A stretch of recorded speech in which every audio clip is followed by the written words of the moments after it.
សួស្តីលោកគ្រូអ្នកគ្រូនិងមិត្តនិស្សិតជាទីគោរពទាំងអស់គ្នាថ្ងៃនេះខ្ញុំសូមលើកយកប្រធានបទមួយដែលនិស្សិតជាច្រើនធ្លាប់ជួបប្រទះគឺហេតុអ្វីនិស្សិតឡើងបកស្រាយ slide នៅលើក្តារខៀននិយាយមិនចេញជាការពិតការធ្វើបទបង្ហាញគឺជាជំនាញដ៏សំខាន់មួយវាជួយឲ្យយើងអាចបង្ហាញគំនិតចែករំលែកចំណេះដឹងនិងទំនាក់ទំនងជាមួយអ្នកដទៃបានប្រកបដោយប្រសិទ្ធភាពប៉ុន្តែនៅពេលឡើងឈរនៅមុខថ្នាក់និស្សិតជាច្រើនបែរជានិយាយមិនចេញឬភ្លេចអ្វីដែលបានត្រៀមទុកមូលហេតុទី1គឺការភ័យខ្លាចក្នុងការនិយាយជាសាធារណៈនៅពេលមនុស្សជាច្រើនសម្លឹងមកយើងអាចមានអារម្មណ៍ភ័យតានតឹងបេះដូងលោតញាប់ដៃញ័រឬសំឡេងញ័រអារម្មណ៍ទាំងនេះធ្វើឲ្យការគិតមិនសូវច្បាស់ហើយពិបាកបង្ហាញគំនិតដោយដែលបានរៀបចំមូលហេតុទី2គឺការត្រៀមខ្លួនមិនគ្រប់គ្រាន់និស្សិតខ្លះរៀបចំ slide បានស្អាតប៉ុន្តែមិនបានហាត់និយាយពេលឡើងបកស្រាយពួកគេត្រូវអានតែអក្សរនៅលើ slide ឬមិនដឹងថាត្រូវបញ្យល់បន្ថែមអ្វី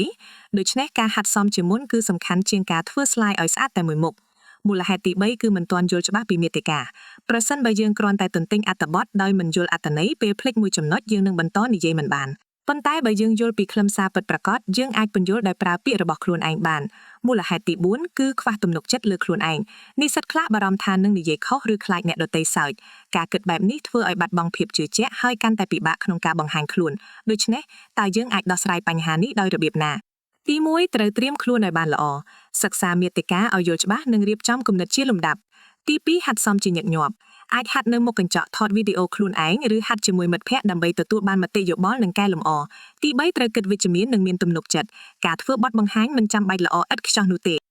អ្វីដែលសំខាន់គឺការព្យាយាមបង្ហាញគំនិតឲ្យបានច្បាស់និងមានការទំនាក់ទំនងល្អជាមួយអ្នកស្ដាប់ទី4កុំអាន slide ទាំងស្រុង slide គួរតែមានតែពាក្យគន្លឹះប៉ុណ្ណោះហើយអ្នកបកស្រាយត្រូវពន្យល់បន្ថែមដោយប្រើការយល់ដឹងរបស់ខ្លួនវានឹងធ្វើឲ្យបទបង្ហាញមានភាពរស់រវើកនិងគួរឲ្យចាប់អារម្មណ៍ជាងមុនជាចុងក្រោយខ្ញុំសូមបញ្ជាក់ថាការនិយាយមិនចេញនៅពេលឡើងបកស្រាយមិនមែនកើតឡើងដោយសារខ្វះសមត្ថភាពនោះទេប៉ុន្តែភាគច្រើនបណ្ដាលមកពីការភ័យការត្រៀមខ្លួនមិនគ្រប់គ្រាន់ការយល់ដឹងមិនទូលំទូលាយនិងការខ្វះទំនុកចិត្តប្រសិនបើយើងហាត់សមជាប្រចាំនិងត្រៀមខ្លួនបានល្អយើងនឹងអាចនិយាយបានកាន់តែរលូននិងមានភាពជឿជាក់សូមអរគុណលោកគ្រូអ្នកគ្រូនិងមិត្តនិស្សិតទាំងអស់ដែលបានយកចិត្តទុកដាក់ស្ដាប់សូមចុច like subscribe និងចែករំលែកទៅកាន់មិត្តភ័ក្តិហើយកុំភ្លេចបញ្ចេញមតិថាតើអ្នកចង់ឲ្យយើងលើកយកប្រធានបទអ្វីមកពន្យល់នៅវីដេអូបន្ទាប់សូមអរគុណ